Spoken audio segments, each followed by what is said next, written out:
Good morning all of you. आज हम इस वीडियो के माध्यम से राजनीति विज्ञान के भारतीय राज्य व्यवस्था से संबंधित एक महत्वपूर्ण टॉपिक संघीय व्यवस्था के बारे में कुछ अध्ययन करने का प्रयास करें। इस अध्ययन श्रृंखला में आप सभी का स्वागत है।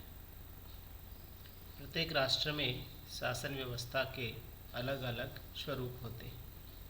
किसी राष्ट्र में संघात्मक व्यवस्था होती है तो किसी राष्ट्र में एकात्मक व्यवस्था पाई जाती है। अब एकात्मक व्यवस्था के क्या लक्षण होते हैं, संघीय व्यवस्था के क्या लक्षण होते हैं, इन सब का हमें अवलोकन करना आवश्यक है, क्योंकि राष्ट्रों की व्यवस्था अलग अलग राष्ट्रों में राष्ट्रीय संस्कृति के आधार पर, राजनीतिक पद्धति के आधार पर, उस संविधान में उल्लेखित प्रावधानों के आधार पर अलग अलग रूप में पाई जाती है।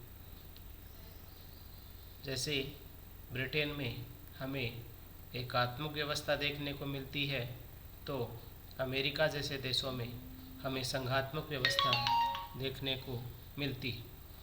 इन राष्ट्रों की विभिन्न शासन प्रणालियों का आधार वहाँ का संविधान माना जाता है। संविधान में जो प्रावधान है, इस प्रकार किसी भी देश में संघात्मक व्यवस्था या एकात्मक व्यवस्था के लक्षणों को स्पष्ट किया जा सकता है।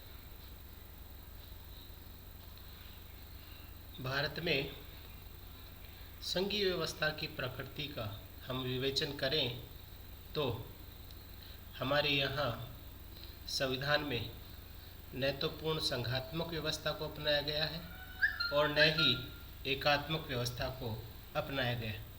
अर्थात हमारे संविधान में संघात्मक लक्षण भी पाए जाते हैं और एकात्मक लक्षण भी पाए जाते हैं। और वैधानिक रूप से हम बात करें तो हमारे देश में संघ शब्द का प्रयोग ही नहीं किया गया है।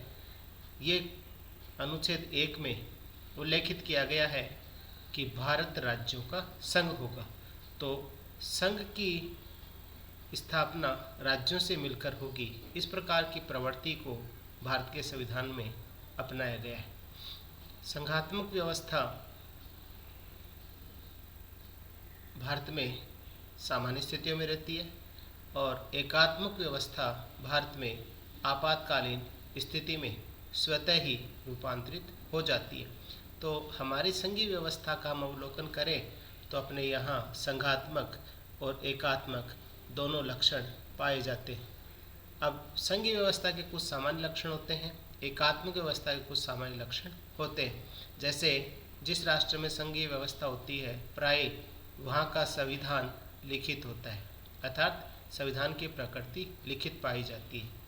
और जहाँ संघीय व्यवस्था होती है वहाँ शक्तियों का विभाजन भी पाया जाता है, अर्थात शासन की शक्तियाँ अलग अलग सूचियों में केंद्र और राज्य सरकारों के मध्य बटी होती है। इसके अलावा जहाँ संघीय व्यवस्था होती है वहाँ न्यायिक सर्वोच्चता भी पाई जाती है। जहाँ संघीय व्यवस्था होती है वहाँ सरकार के तीनों अंगों में तुलनात्मक रूप से न्यायपालिका की ज़्यादा प्रभावशीलता या सर्वोच्च स्थिति देखने को मिलती है। भारत में संघीय व्यवस्था के ये चारों लक्षण देखने को मिलते हैं। अपना संविधान लिखित है, संविधान की प्रकृति लिखित है। अपने यहाँ शासन की शक्तियाँ संघ सूची, राज्य सूची, समवर्ती सूची और अवशिष्ट शक्तियों के माध्यम से केंद्र और सरकार में संविधान द्वारा बांट दी गई है।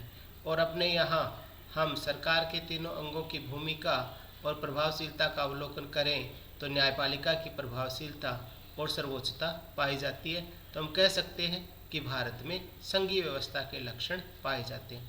लेकिन हम दूसरा देखें तो अपने यहाँ एकात्मक व्यवस्था के जो लक्षण होते हैं वो भी हमारी शासन प्रणाली में, या हम यूँ कहें कि अपने संविधान के प्रावधानों में देखने को मिलते हैं। एकात्मक जहाँ व्यवस्था होती है वहाँ केंद्र सरकार ज़्यादा प्रभावशाली होती है। केंद्र सरकार के अधीन राज्यों को कार्य करना होता है। भारत में भी देखें तो भारत में व्यापक स्तर पे या राष्ट्रीय स्तर पे अपने संघ सरकार की सर्वोच्चता ही पाई जाती है। देश की प्रादेशिक अखंडता और एकता को बनाए रखने के लिए राज्य संघ सरकार के निर्देशों की अवहेलना नहीं कर सकते, या हम कहें अंतर्राष्ट्रीय स्तर पर भूमिका एक रूपता हमारे देश में देखने को मिलती है। राज्य सरकारें संघ सरकार से आगे नहीं जा सकती, या हम यूँ कहें राज्य सरकार संघ सरकार के आदेशों की अवहेलना करके राष्ट्रीय एकता और अखंडता को भंग करने की क्षमता नहीं रखती। इसलिए अपने यहाँ केंद्र अधिक शक्तिशाली पाया जाता है। दूसरी हम बात कहें, जहाँ एकात्मक व्यवस्था होती है वहाँ इकरी नागरिकता देखने को मिलती है। भारत में भी हम देखें तो इकरी नागरिकता ही पाई जाती है। तीसरी बात हम कहें तो जहाँ संघीय व्यवस्था एकात्मक व्यवस्था जहाँ होती है वहाँ संसद के उच्च सदन में राज्यों का असमान प्रतिनिधित्व पाया जाता है, या हम यूँ कहें राज्यों को समान प्रतिनिधित्व नहीं मिलता, वहाँ एकात्मक व्यवस्था होती है। भारत में हम देखें तो भारत में सभी राज्यों का राज्यसभा में समान प्रतिनिधित्व नहीं है। कुछ राज्यों से कम प्रतिनिधि, कुछ राज्यों से ज़्यादा प्रतिनिधि चुनकर आते हैं। निश्चित जनसंख्या के आधार पर राज्यसभा की सीटों का निर्धारण किया हुआ है। तो हम कह सकते हैं कि उच्च सदन में राज्यों का समान प्रतिनिधित्व भी देखने को नहीं मिलता, तो हमारी व्यवस्था एकात्मक पाई जाती है। तो कहने का अर्थ यही है कि भारत में संघीय व्यवस्था के लक्षण भी पाए जाते हैं और भारत में एकात्मक व्यवस्था के लक्षण भी पाए जाते हैं। और इस बात को हम इस रूप में भी स्पष्ट कर सकते हैं कि भारत में सामान्य परिस्थितियों में संघीय व्यवस्था का स्वरूप संघात्मक होता है, या हम कहें शासन का स्वरूप संघात्मक होता है, और आपातकालीन परिस्थितियों में भारत में जो शासन व्यवस्था है उसका स्वरूप स्वतः ही एकात्मक व्यवस्था में रूपांतरित हो जाता है। तो हम कह सकते हैं भारत में संघात्मक व्यवस्था और एकात्मक व्यवस्था दोनों का सम्मिश्रण पाया जाता है। दोनों की समान विशेषताएं देखने को मिलती हैं। परिस्थिति अनुसार भारत की व्यवस्था संघात्मक भी बन सकती है, एकात्मक भी बन सकती है। इसी प्रकार हमारी संघीय व्यवस्था का विवेचन करते हुए अलग अलग विचारकों ने अलग अलग बातें कही है। जैसे के.सी. वीयर विचारक हुए हैं, उन्होंने भारत की संघीय व्यवस्था का विश्लेषण करते हुए इसे अर्ध संघात्मक व्यवस्था कहा है, अर्थात कुछ संघात्मक कुछ एकात्मक दोनों लक्षण पाए जाते हैं।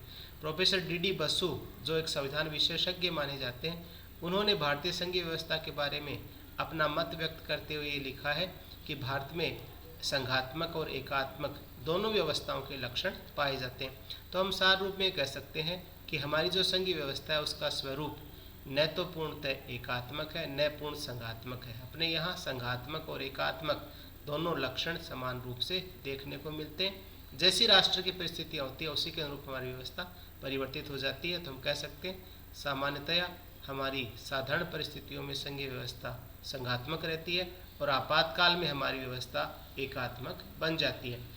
अब हम आगे बात करें तो भारत में संघीय व्यवस्था का जो स्वरूप है वो किस प्रकार का है, या संघीय व्यवस्था के हमारे प्रतिमान कैसे रहे हैं। स्वतंत्रता प्राप्ति से लेकर आज तक हमारी शासन व्यवस्था का अवलोकन करें तो उसमें क्या हमेशा से संघात्मक लक्षण रहे, क्या हमेशा से एकात्मक लक्षण रहे, या परिस्थितियों के अनुसार उनमें समय के साथ बदलाव आते रहे हैं। हमारी व्यवस्था है उसका स्वरूप कैसा रहा है। तो स्वतंत्रता प्राप्ति से लेकर आज तक हमारी संघीय व्यवस्था का हम अवलोकन करें तो उसके कई प्रतिमान उभर कर सामने आए हैं, कई स्वरूप उभर कर सामने आए हैं, जिनमें हम कह सकते हैं हमारी संघीय व्यवस्था सहयोगी संघात्मक सहयोगी संघीय व्यवस्था भी रही है, हमारी संघीय व्यवस्था एकात्मक संघीय व्यवस्था भी रही है, और हमारी जो संघीय व्यवस्था है सौदेबाजी की संघीय व्यवस्था भी रही है। ये तीन स्वरूप अलग अलग परिस्थितियों में देखने को मिले हैं। स्वतंत्रता प्राप्ति से लेकर भारत में बीजेपी सरकार के गठन से पूर्व तक हमारी व्यवस्था सहयोगी संघवाद एकात्मक संघवाद की रही है।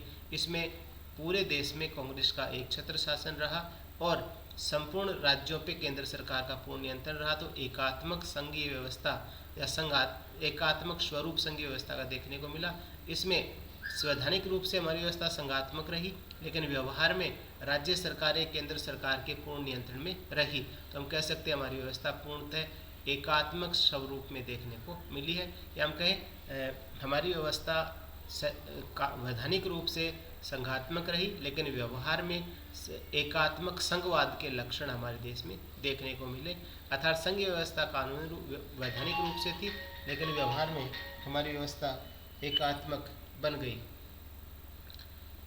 उसके पश्चात जब भाजपा की सरकार आई तो केंद्र सरकार की बातों को राज्य सरकार ने अवहेलना तो नहीं किया, उनका विरोध तो नहीं किया, लेकिन फिर भी दोनों में कोऑपरेशन रहा और एक तरह से उन राज्यों में केंद्र सरकार के सामने कुछ बात भी उठने लगी। हम कहीं केंद्र सरकार का एक तरह से प्रभाव कम हुआ और सहयोगी संघवाद की स्थिति आई। और जब से गठबंधन की सरकारें बनी है 98 के बाद, तब से भारत में सौदेबाजी के संघवाद की प्रवृत्ति की शुरुआत हुई है। तो हम कह सकते हैं हमारी संघीय